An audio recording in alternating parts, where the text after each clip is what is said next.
Fala pessoal, na data de ontem, 1º de setembro, protocolei um projeto que criminaliza a apologia tanto ao comunismo quanto ao nazismo. Essa é uma lei de inspiração na lei ucraniana e a data de 1º de setembro foi escolhida por mim porque ela marca a invasão nazista sobre a Polônia no ano de 1939. E 2 semanas depois, a Polônia, dessa vez a leste, passou a ser invadida pelos soviéticos, em comum acordo com os nazistas, fazendo um ataque sobre o exército polaco. Vale retroagir um pouco no tempo para lembrar que a Polônia foi uma pedra no sapato dos soviéticos, mais especificamente dos revolucionários bolcheviques, porque no ano de 1920 ocorreu o milagre de Vístula. Vístula é um rio da Polônia, local que marcou uma reviravolta na marcha que os soviéticos estavam fazendo para, por cima da Polônia, ali implementar o comunismo e depois seguir em direção à Alemanha, onde se juntariam com os simpáticos ao regime bolchevique da Alemanha para tentar implementar ali o comunismo também. Então, repare que essa lei ela não é uma novidade no mundo internacional. Ela só traz aquilo que já existe na Ucrânia e também em outros países. Inclusive, vai lembrar, o comunismo é proibido até mesmo na Indonésia. Trazer isso para o Brasil. Por quê? Primeiro, existem razões históricas. A gente acabou de citar uma, mas vale lembrar também que o governo de Joseph Stalin, durante a Segunda Guerra Mundial, se aproveitou para copiar exatamente aquilo que Hitler estava fazendo. Hitler ele invadia os países e tomava esses países para si, implementando ali o seu regime. A União Soviética fez a mesma coisa.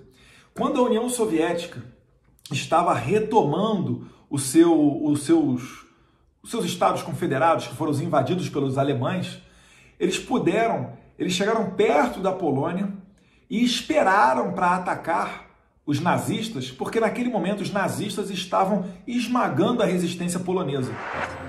Então, depois que os nazistas massacraram as últimas resistências polonesas, é que os soviéticos entraram na batalha e expulsaram os nazistas da Polônia. E se eles seguissem adiante, não estavam muito longe de Berlim. Era só seguir em linha reta rumo ao oeste. Mas o que Stalin fez? Ele parou e mandou as suas tropas do Exército Vermelho irem ao sul, em direção da Bulgária, da Iugoslávia, da Albânia, da República Tcheca, da Hungria. E ele conquistou vários desses países e implementou ali o sistema comunista, a exemplo do que Hitler fazia, só que Hitler implementava o sistema nazista. Então repare que são duas ideologias que não são antagônicas, até porque o partido de Hitler era o nacional-socialista, o que diferenciava um pouco, óbvio, do regime soviético.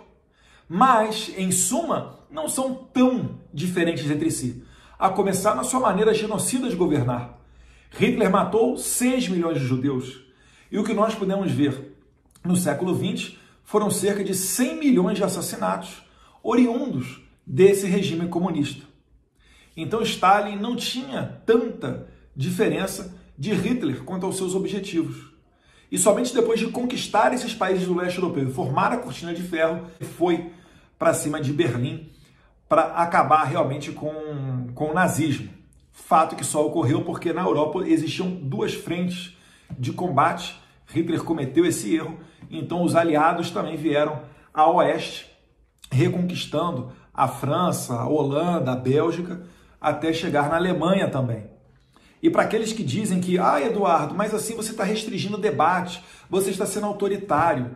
Ora, para quem tem esse discurso, por favor, por coerência, defendam a descriminalização do nazismo. É certo que isso não vai ocorrer. E até eu defendo que isso não ocorra. Por quê? Porque não existe como você debater com aquele que vai te matar. Repara só nesse trecho aqui que eu coloquei na justificativa do meu projeto de lei. É um trecho do mínimo que você precisa saber para não ser um idiota, né, do Olavo de Carvalho. E diz aqui, na verdade, até é um artigo do Olavo de Carvalho escrito para o Jornal da Tarde de 28 de outubro de 1999. Abre aspas. O socialismo matou mais de 100 milhões de dissidentes e espalhou o terror, a miséria e a fome por 1/4 da superfície da Terra. Todos os terremotos, furacões, epidemias, tiranias e guerras dos últimos 4 séculos, somados, não produziram resultado tão devastador. Isto é um fato puro e simples, ao alcance de qualquer pessoa capaz de consultar o Livro Negro do Comunismo e fazer um cálculo elementar. O Livro Negro do Comunismo, ele busca trazer essa quantificação de pessoas que foram assassinadas nos regimes comunistas.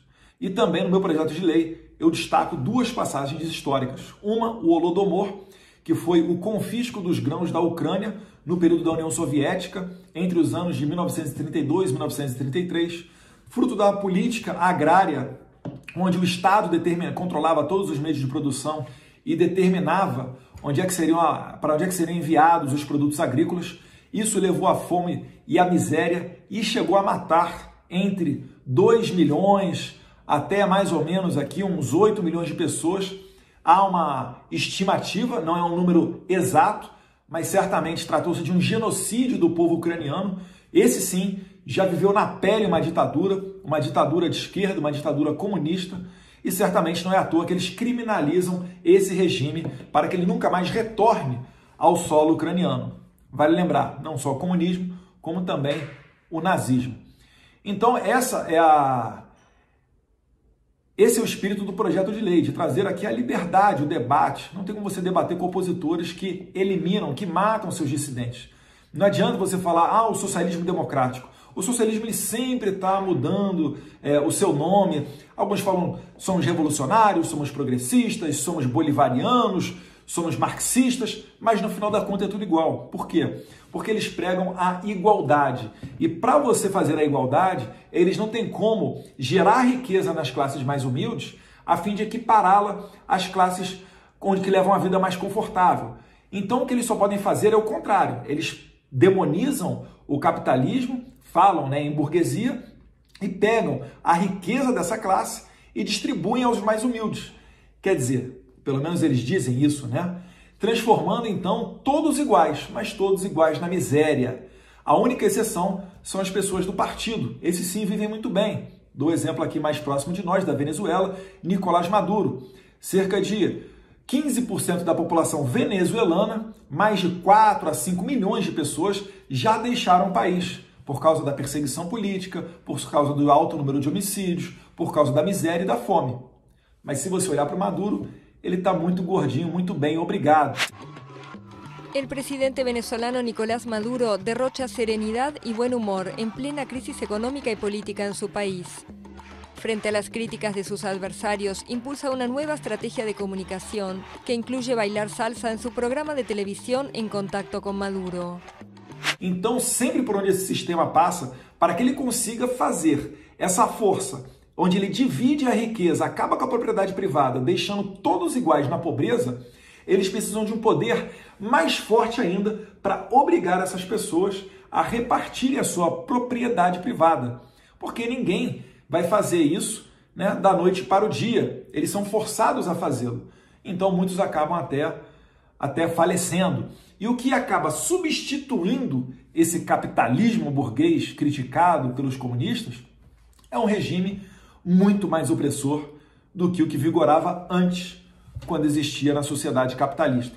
Vale lembrar que o capitalismo é um modelo econômico que existe basicamente desde que o mundo é mundo, né? Vem lá desde o escambo, onde faziam-se as trocas, aí criou-se a moeda, facilitou as trocas, vieram as instituições bancárias, as ordens espontâneas, substituiu o sal, que era usado como forma de pagamento, pelo padrão ouro, enfim, e assim foi evoluindo a nossa sociedade.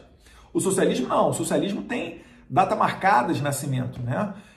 Em que pese haver algumas divergências, o fato mais notório é que Karl Marx e Engels fizeram o Manifesto Comunista, depois do lançamento do Capital, e o que se viu após essas obras foram as chamadas revoluções marxistas, revoluções de esquerda, como em 1917, que acabou gerando a Revolução Bolchevique e culminou na formação da União Soviética.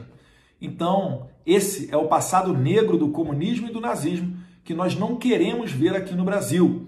Além do Holodomor, também coloquei no projeto de lei como justificativa o Holocausto, que todos vimos, né? A máquina de extermínio nazista e que absolutamente ninguém quer que retorne. Em diversos filmes, obras literárias, você fala com as pessoas em Israel, todos conseguem falar o que foi esse período, algumas pessoas até com parentes próximos que faleceram durante o regime nazista, mas o Holodomor já não é tão lembrado assim, e muito menos lembrado é a questão de 1920 do milagre de Vístula. Então, com isso tudo em mente, é o que deu espírito para esse projeto de lei, que a gente tratou ali principalmente de preservar as liberdades. Algumas pessoas comentaram nas minhas redes sociais que esse projeto nunca será aprovado. Bem, o que nunca vai ser aprovado é um projeto que jamais foi apresentado. Eu faço a minha parte, apresento o projeto de lei, me abro aqui para o debate, para debatê-lo. Espero que seja um debate amplo e seja dada a oportunidade de esclarecer aqui todos esses pontos, que eu tenho certeza que muitos concordam também. Esse é o Brasil que nós queremos. Um abraço, fique com Deus.